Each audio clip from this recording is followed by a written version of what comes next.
കടന്നു വന്നിട്ടുള്ളത്. ഫ്ലാറ്റ് സംസ്കാരം ഏറ്റവും കൂടുതലുള്ളത് ബോംബെയിലാണ്.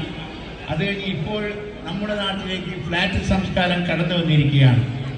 ഫ്ലാറ്റ് സംസ്കാരം എന്ന് പറയുമ്പോൾ നമുക്കറിയാം, ഒരു വലിയ കോംപ്ലക്സിൽ പല ഫ്ലാറ്റുകൾ ഉണ്ടാകും. ആ ഫ്ലാറ്റുകളിൽ പല കുടുംബങ്ങളും താമസിക്കുന്നുണ്ടാകും.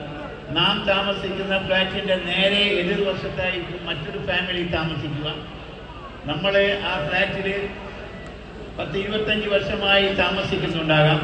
നമുക്ക് നേരെ നമ്മുടെ ഫ്ലാറ്റിന് നേരെയുള്ള മറ്റൊരു ഫ്ലാറ്റിൽ മറ്റൊരു കുടുംബം 10-25 വർഷമായി താമസിക്കുന്നുണ്ടാകാം.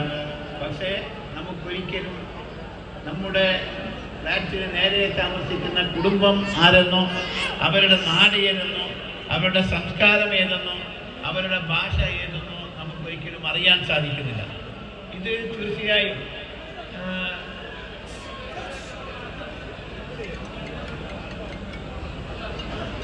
ഫ്ലാറ്റ് സംസ്കാരത്തിൻ്റെ ഏറ്റവും വലിയ ന്യൂനതയാണ് എന്ന് ഞാൻ പറയാതെ തന്നെ എല്ലാവർക്കും അറിഞ്ഞു. അപ്പോൾ അതിന് ഒരു അപവാദം എന്ന നിലയിൽ ഈ നമ്മുടെ കസബയിലെ താമസിക്കുന്ന ആളുകൾ നമ്മുടെ ഗൾഫ് നാടുകളിലെയും മറ്റ് വൻ നഗരങ്ങളിലെയും ആളുകളെ അപേക്ഷിച്ച് പരസ്പരം എപ്പോഴും ബന്ധപ്പെടുന്ന ആളുകളാണ് എന്ന്